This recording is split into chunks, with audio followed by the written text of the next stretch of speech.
Salinas, you lived in Monterey.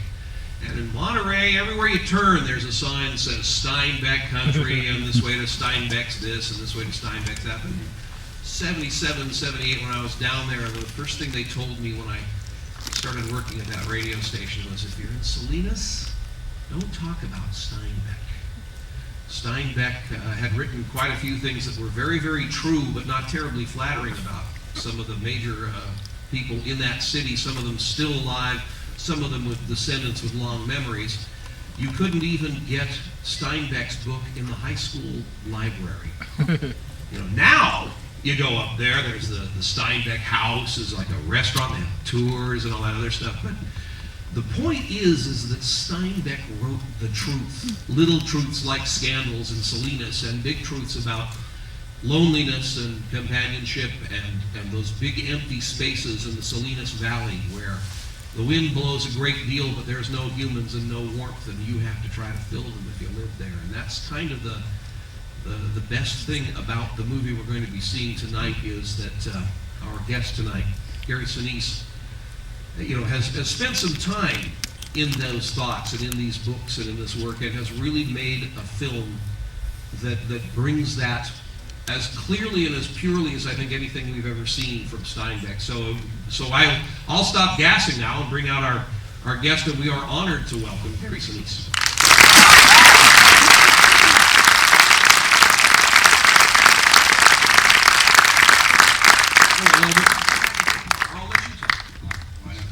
You want to see the movie?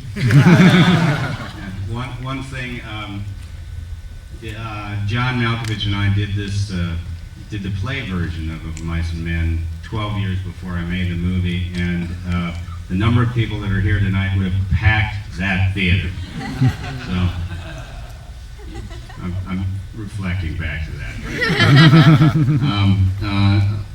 Another thing, one of the other cast members is here, and I'm going to embarrass him and make him stand up. John Terry, would you please get up? John plays Slim in the movie, so we'll watch for John.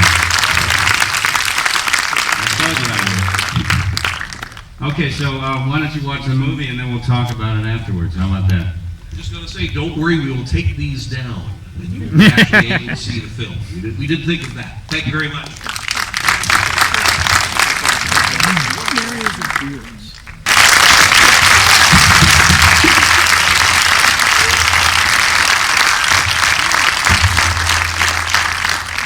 I'll get the level set in a second.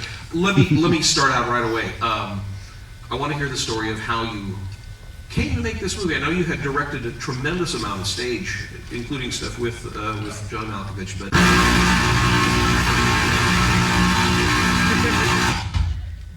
okay, all right. But how did you come to make this film? Well, is this on? Can you hear it? Seems to Yeah. Is it on? I was acting in the Steppenwolf Theater Company adaptation of The Grapes of Wrath in 1990. You saw that, huh? We were doing it on Broadway, and in 1988 I actually met Elaine Steinbeck and became friends with her, and she controlled a lot of the rights to Mr. Steinbeck's material. And when we were finishing up the run of The Grapes of Wrath, I was standing, we actually shot The Grapes of Wrath for American Playhouse, PBS, when we finished the run on Broadway, and I was standing on a break sort of outside of a fire escape or something with Elaine, and we were just talking, and I said, would you give me the rights to The Grapes of Wrath to Mice and Men to try to make a movie of it? And she reminded me that it had already been filmed twice, and at this point I was just about done with this long Broadway run. I actually lived in Los Angeles. I had just played one of these great American characters in Tom Joad, and I was going to go back to Los Angeles, and I knew I would be back in LA auditioning for BJ and the Bear or something like that. And I just couldn't bear the thought of that. So standing there, and had such a great time doing the Grapes of Wrath and working on that material. And I had done the play, as I said, of Mice and Men years before. So I just, out of nowhere, I said, "Will you give me the rights?" And she said, "Okay." so I was able to come back. We made a deal, which was like unheard of, because we were friends. She gave me the rights for 9 months for nothing, and I had 9 months to try to set up the movie. And if I didn't set it up in 9 months, then it would go back to the Steinbeck estate. But I had sole control over the material for 9 months to try and set it up, and came back to Los Angeles and set it up within 3 months at MGM, and a year later we were shooting. As a director, I know I'm much hotter than he is here. Did you hear all that? Yeah, I'm sure they're hearing you, but they certainly can hear me. CNN. Not anymore. That's what it is. Am I on? I'm not on. Can we tell the house that Gary's mic would be well served if it were turned on? Oh. Hey.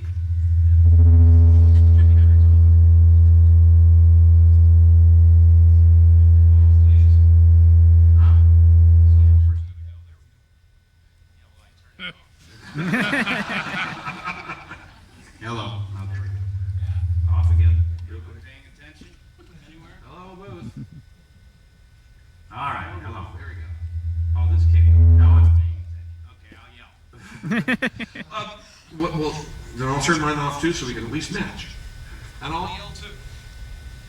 But as a director of a film, this was fairly new for you. I mean, had you directed a film?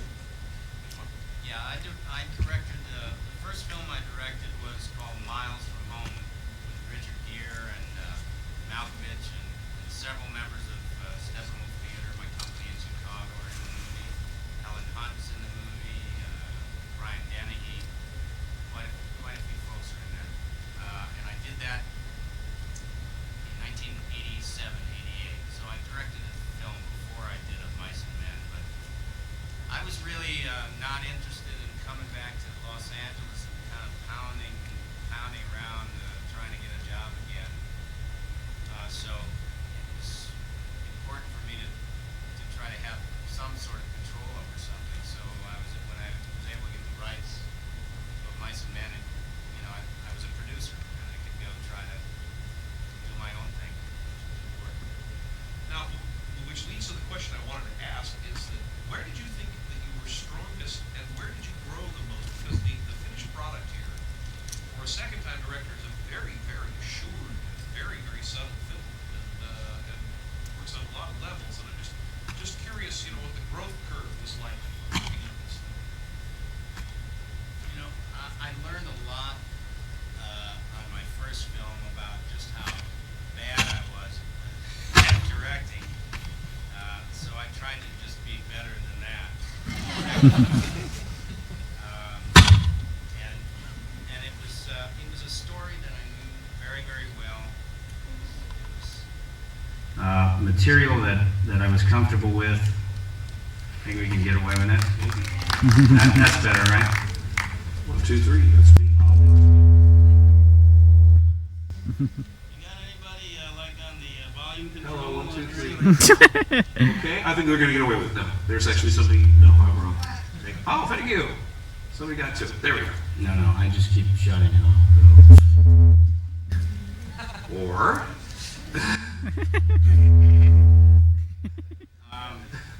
I'll keep yelling for you guys in the back. I hear you. What was that question again? Well, we were asking about your growth curve. Yeah, so I learned a lot on my first film, basically. A lot of what I just didn't have a clue about. And so picking material that was very familiar to me, which was Mice and Men, was a story that I knew very, very well from high school. I had acted in the play with Malkovich before. So I knew the material really well. I had a very strong idea of what I wanted to do with it, images and things that are in the movie are things that I thought of, well before we even had Horton Foote on board. And it was just something that I was very confident with. And also just the process of making a movie in general. I learned so much on my first film. And having never gone to film school or any of that kind of stuff, I mean, the only way to do it is to learn it is to get out there and do it.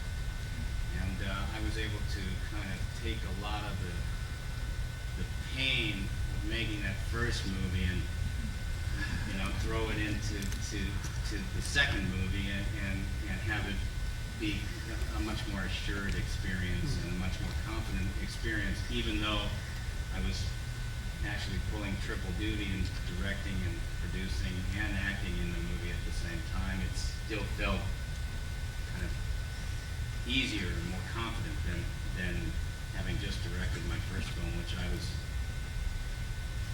kind of flying by the seat of my pants in that way. Now, well, let's ask, the next sort of step, Horton Foote. Horton Foote, how did he come on board? You can hear us, the heck with it. Okay. Helps, right? That's better. Here. Horton Foote was actually brought onto the idea for Horton Foote to write the screenplay came from my producing partner, Russ Smith, who suggested Horton. And when he suggested him, I thought, that was a good idea.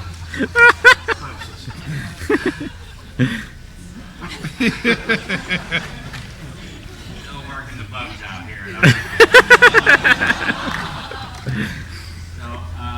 This is going on.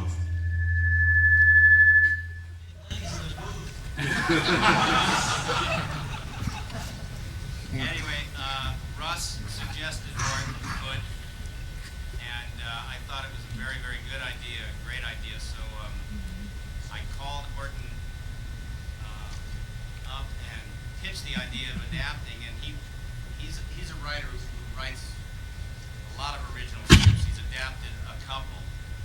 One great adaptation was To Kill a Mockingbird. But usually he likes to write from scratch, from his own thing, and so he wasn't looking to adapt anything. But I told him, I said, look, he had seen The Grapes of Wrath, so he knew that I was, interested and passionate about Steinbeck, and I said, look, Horton, I just want to make a good buddy movie. That's what I'm really looking to do. So I sent him a copy of a movie called Scarecrow that Gary Sinise made, which is one of my very favorite movies. And I watched it hundreds of times when I was a young actor. And it's with a movie that stars Pacino and Hackman together. And so I sent Horton this movie. I said, watch this movie, and I just want to make a movie like this. So he watched Scarecrow, got very excited about it, and called me up and said he would do it. So we started meeting, we started writing the script, and it was, from September of 1990 to September of 91. September of 91, we started shooting the movie. So we were able to make a deal, hire the writer, write the script. The studio gave us no notes on the script, which is, I have a few director pals here tonight, and they'll tell you that, that's just unheard of. But really, it was remarkable that the studio basically said, well, how much is it going to cost? That's what their note was. Because the script was very taut, the book is only 134 pages. The adaptation was lean and precise and very well done. We did some new writing when we were in rehearsal, but very little.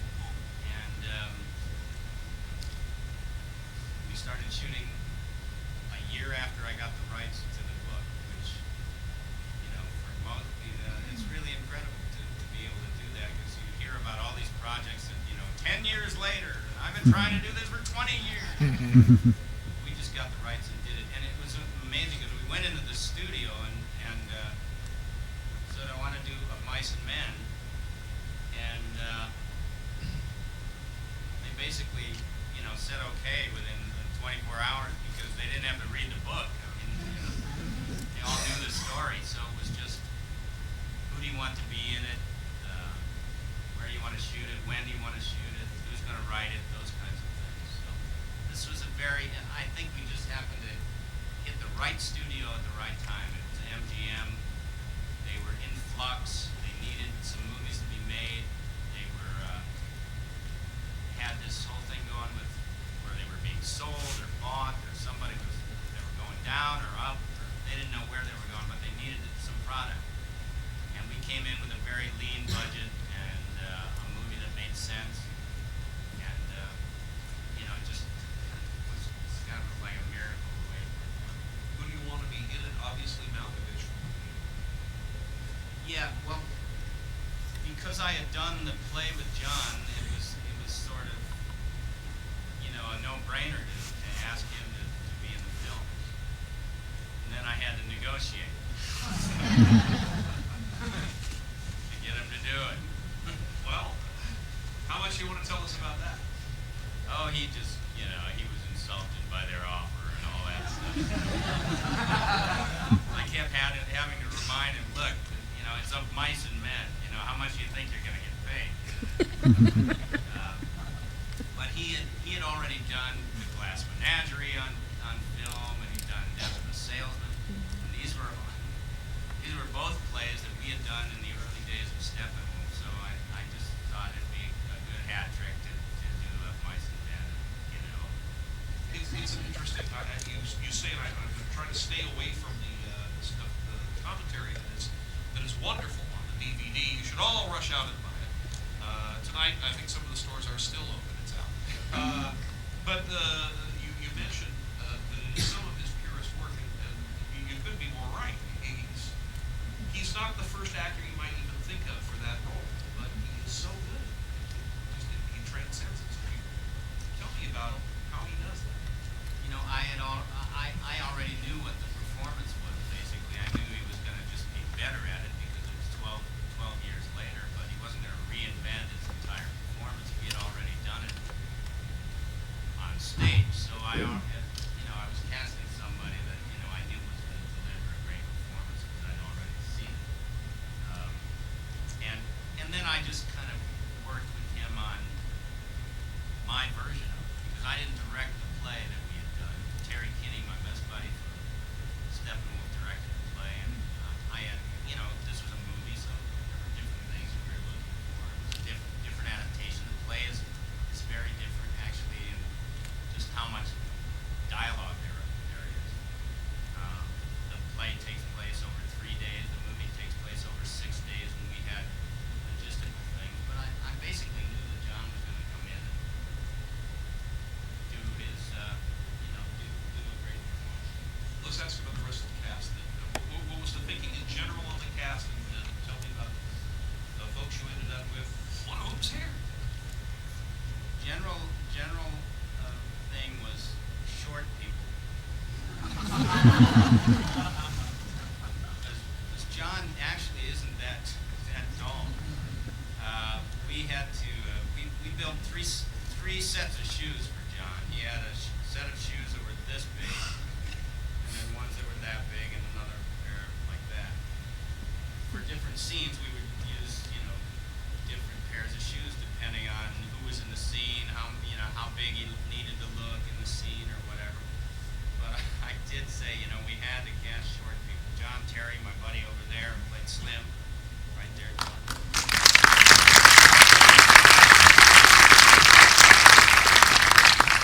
John is actually taller than Malcolm, but he was such a good actor, I couldn't not cast him. So we just made sure that whenever John was in the scene with Malkovich, that we, had him sitting down or something like that. We had a lot of that kind of stuff to worry about. And then I just, I auditioned everybody else that was in the movie.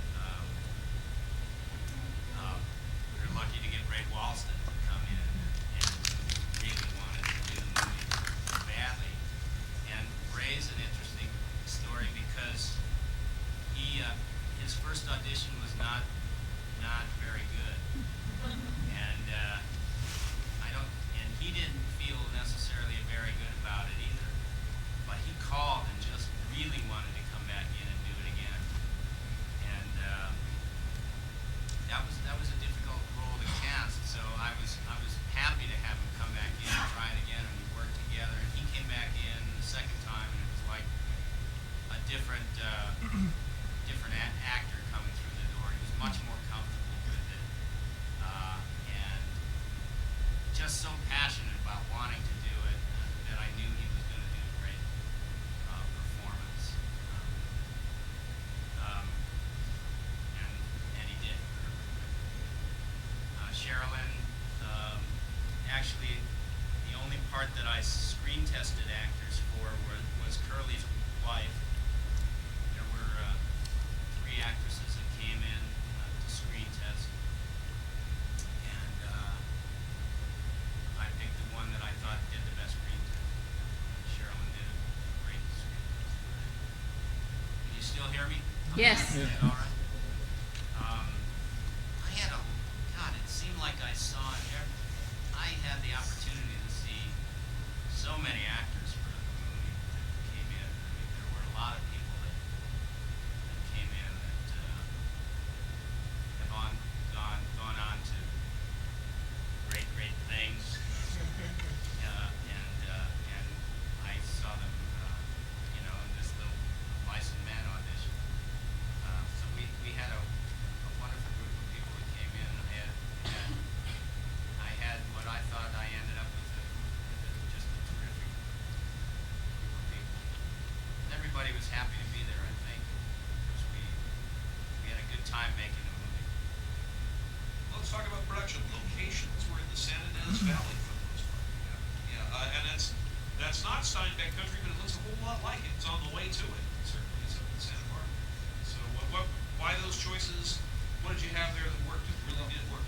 Well, we had to kind of plan our location around the field, because we were shooting September, October, and harvest we were pushing it in terms of the harvest. I mean, we had to go all the way up to Montana at one point to look at fields up there that we thought, we didn't know exactly when we were going to shoot the movie.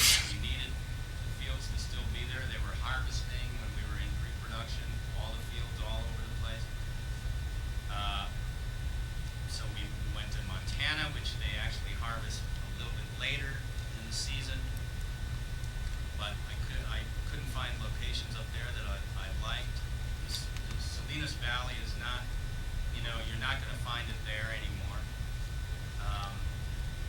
So I looked up in Northern California a little bit up there, in Jamestown, where Jamestown is. I looked up there, and actually what we ended up doing was we ended up buying a field in Jamestown and holding it until we got our field stuff done in the San Ynez Valley. San Ynez is right up outside of Santa Barbara, just a little north. And what we actually had to end up doing in terms of the field was we shot the movie at a place called the Gainey Ranch, which is a vineyard. And we found the barn, that old red barn was the only thing that was there. And it's like a 100-year-old barn. And we found this barn, and the fields had already been cut. But the guy that ran the ranch said that he could grow us a field in record time, like 5 weeks or something. He could grow us a field by combining certain seeds and doing some kind of chemical stuff or whatever he did. He could grow us a field if we wanted to. So we had to make the decision quickly and hope that he was right. And in the meantime, there was a field up in Jamestown, Northern California, that we found that we just said, well, let's buy that field and hold it in case this stuff doesn't grow. Then we would have to move the entire crew, everybody up to Jamestown, and shoot all the stuff in the field. But sure enough, he got it to where it was about this high, good enough to look, fine for the movie. And then they flew over the field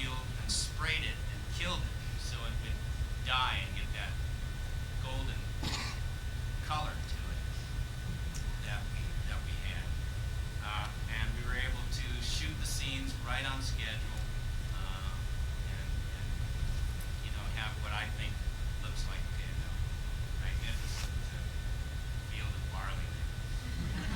You had to kill wheat, you had to make rivers. It's like being God. Yeah, the river actually we made out in Acton. There's like a movie ranch out near Palmdale. It sits on these, what they call them, artesian wells, and you can dig down into the ground, and all of a sudden, bubbling crude comes up, and just it can flood an entire little area. So what you see there is all that's there, water-wise. I mean, the river, we built it so, the river kind of bent around the corner this way and bent around the corner the other way, and we put a lot of trees in there, and that's all the water that there is there at all. And then, when the guys are sitting by the river, there's somebody just off camera with a stick, like making the water seem like it's flowing down the streets, that kind of thing. But I think it looks good. Jeff Walt gets our first DVD tonight. He asks, discussing the challenges working foot and either faced in adapting the source material, more of the backstory, different scenes. You mentioned earlier that you took the story from taking place for 3 days to taking place for 6 days. How'd you do that? Why did you do that?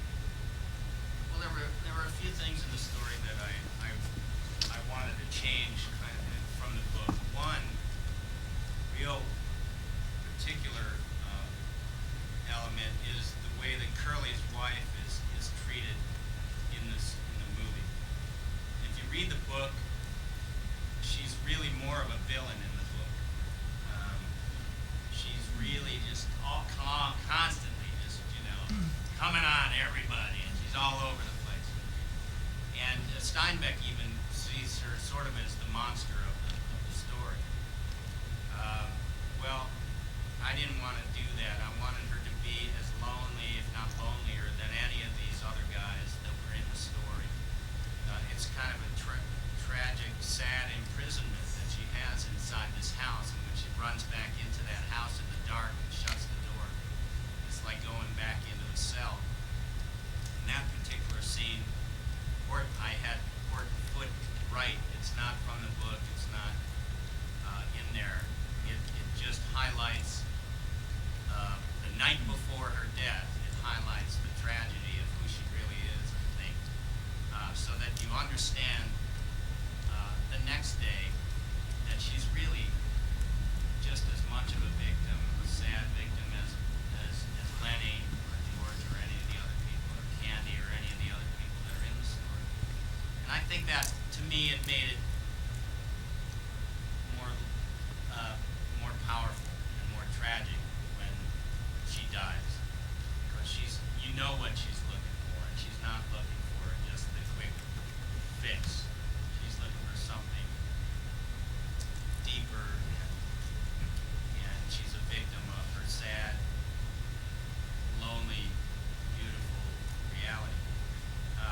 That's very, very different from the book, and I think something that it just was always a part of. To me, it was just always something I wanted to do with the movie. I didn't want it to be overtly villainous or anything. Now that big long scene, 7 pages as I recall, that's such a horrific scene in the truest sense of the word, because it doesn't start out that way at all, and all of a sudden it's so horrifying. It's terrible.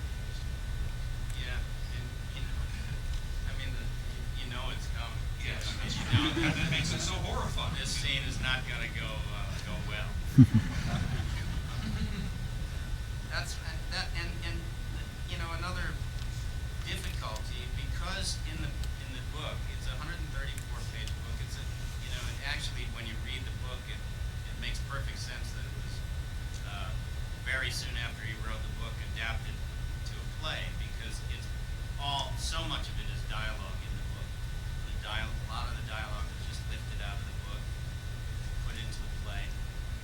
And the book takes place in 4 locations: the river, the bunkhouse, the barn, and Crooks's room, the part that Joe Morton played. Those are the 4 locations of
pick up his copy here. Is there a scene or a sequence that you filmed that isn't in the film that now you wish was? You know, the DVD is just coming out today, and I put 10 or 12 deleted scenes on the DVD that we've had. And I can't, You can turn off the light.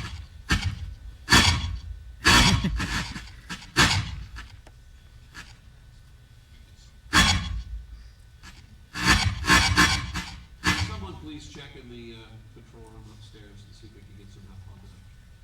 We'll see if we can stumble on button. Oh, well, they are. We'll try it again. It's gone crazy last time. Now it's gone now. All right.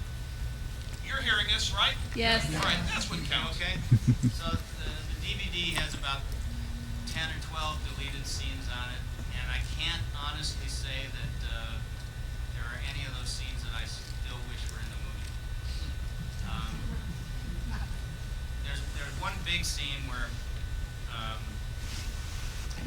Horton and I looked at Horton one day and I said, we're on this ranch with these overall guys, a whole lot in this movie.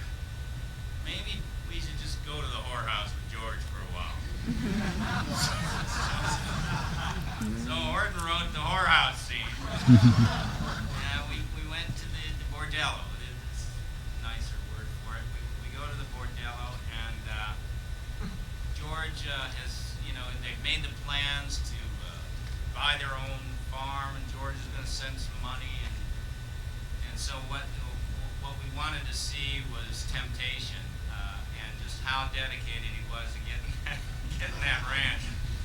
So there was a scene where, and I had two great actresses in the scene, Jean Smart and Anne Heche, and Jean is kind of the madam of the bordello, and Anne Heche is one of the ladies of the night, and George is sitting there, just kind of looking around at all the other ranchers with all their girls, and he's just drinking his shot, and then Anne Heche comes over and sits down on his lap, and he has to really think about that ranch that he wants. Alfalfa he's going to be planting.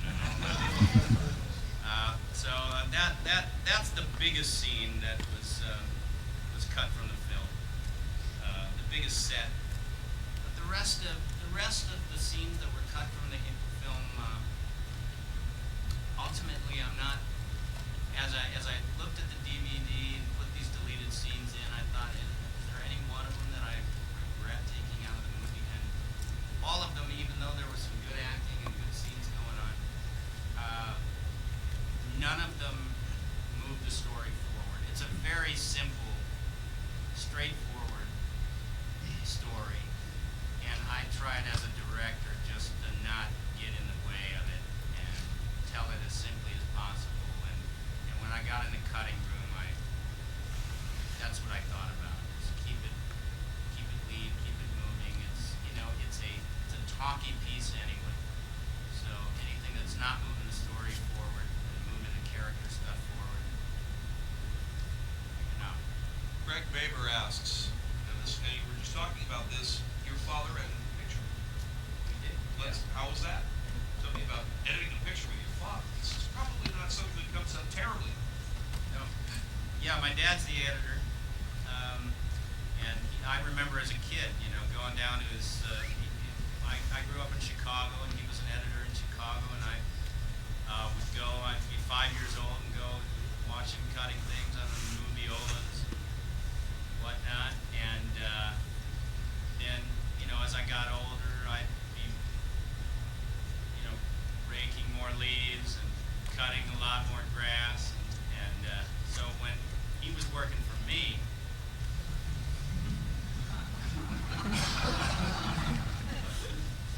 I just give him a whole shitload of notes and say, see you tomorrow. Is there anything about the film you're not satisfied with? You kicking yourself about that one thing still? Did you kick yourself this evening? Well, you always do that, don't you? I know. Yeah, sure. There's things, there's nuances in the scenes or in performances or whatever that I wish, that when I look at them sometimes I wish I'd addressed certain things that I let slip,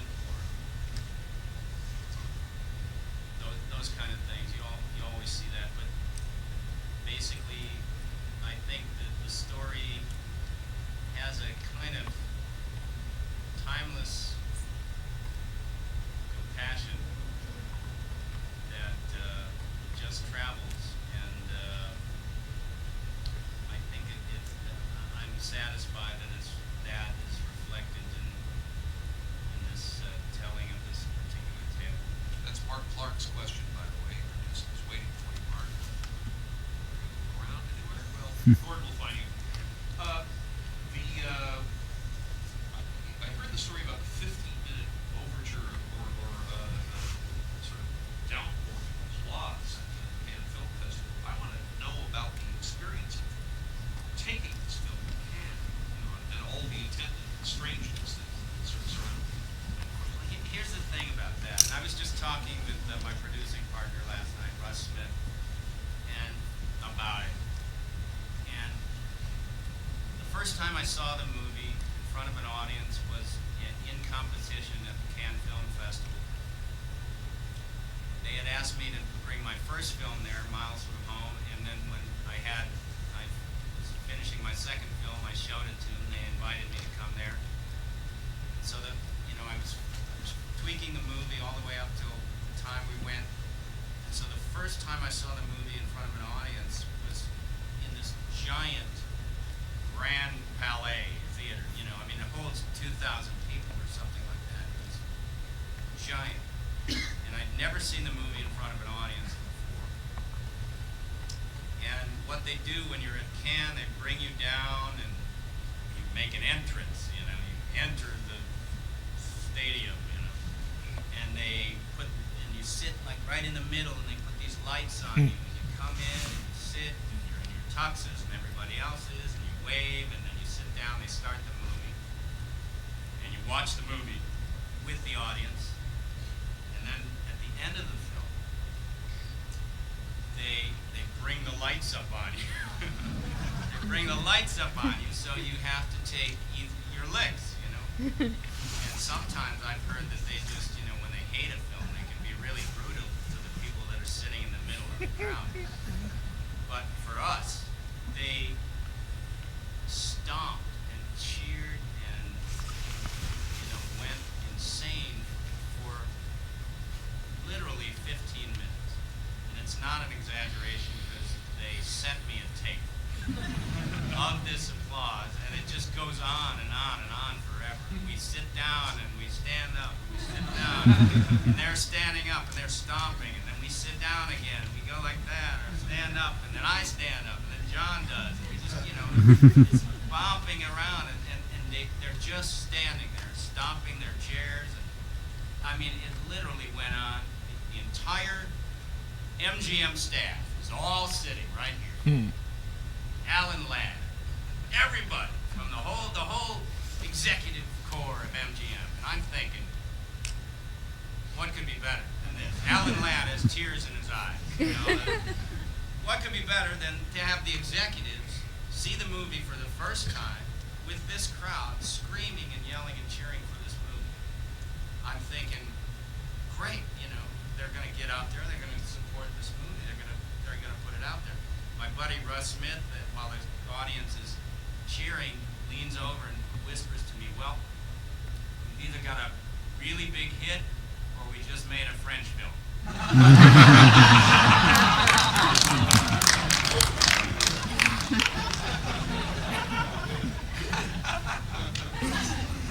I think the studio thought we made a French film.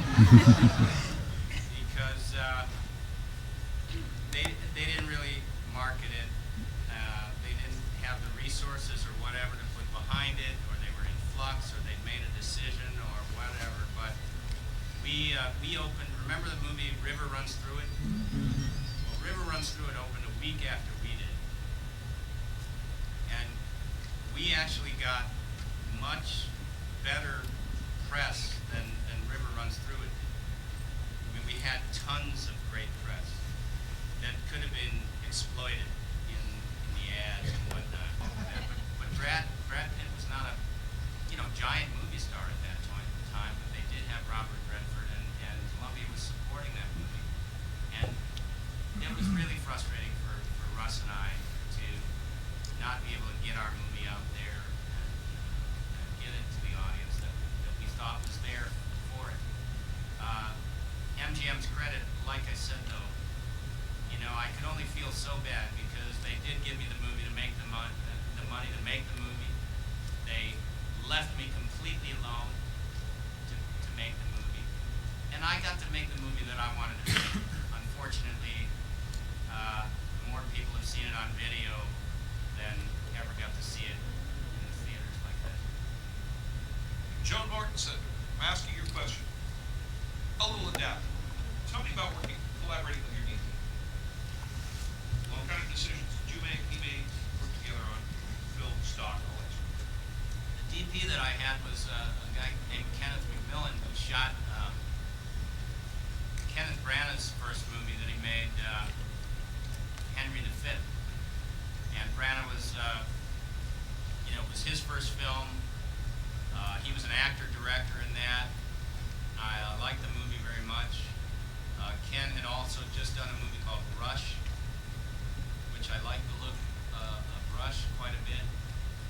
And I wanted sort of this high contrast, low light, shadowy kind of thing going on in this movie to contrast with the outdoor scenes that were obviously very beautiful.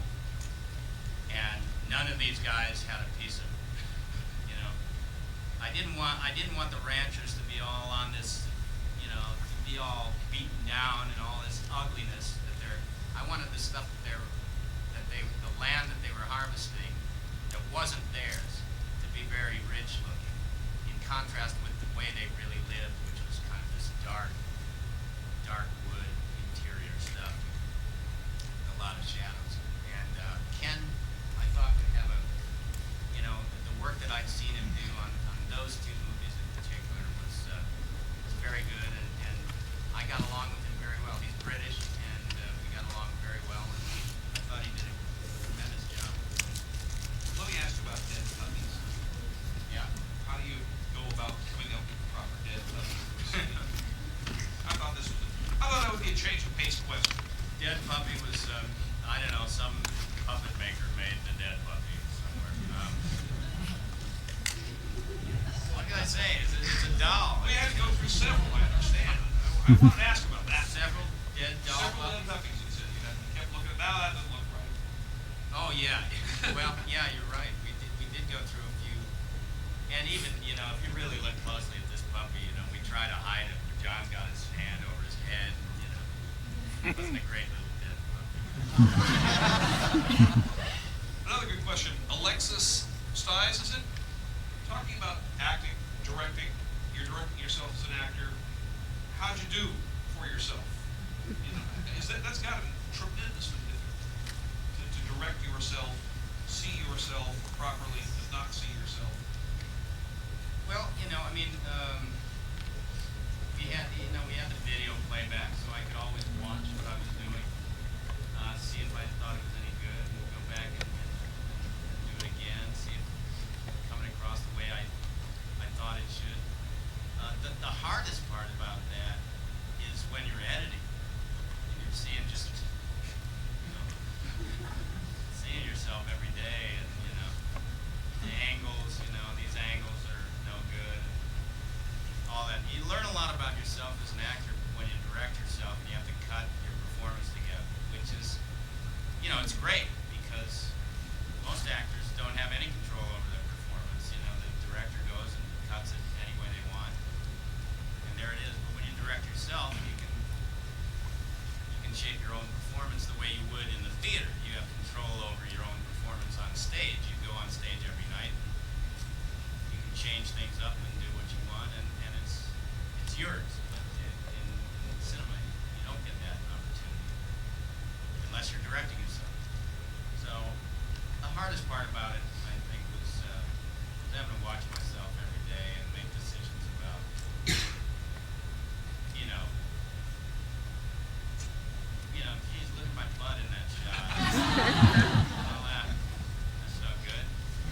Cut around that.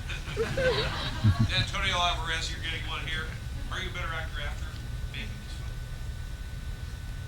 I think I learned a lot, quite a bit on making of Mice and Men.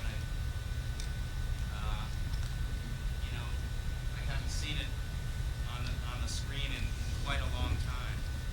It sort of makes me want to find another script and direct another movie. Wait a minute.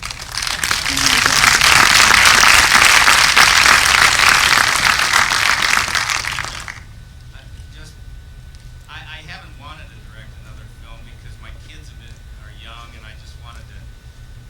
Directing this took so much time and energy every single day, and my kids I had 2 kids at that time. They were very young, so they didn't really notice that I was gone. But as my kids have gotten older, I just wanted to be around them more, and was afraid that if I got involved with the directing project, that I'd miss an entire year of their young lives. And I think now that they've gotten older, I'm starting to get antsy to do it again. Get out there and direct again. What would you direct? Not the exact thing, but in general. I'll tell you when I find it. All right. I don't know. Everybody back.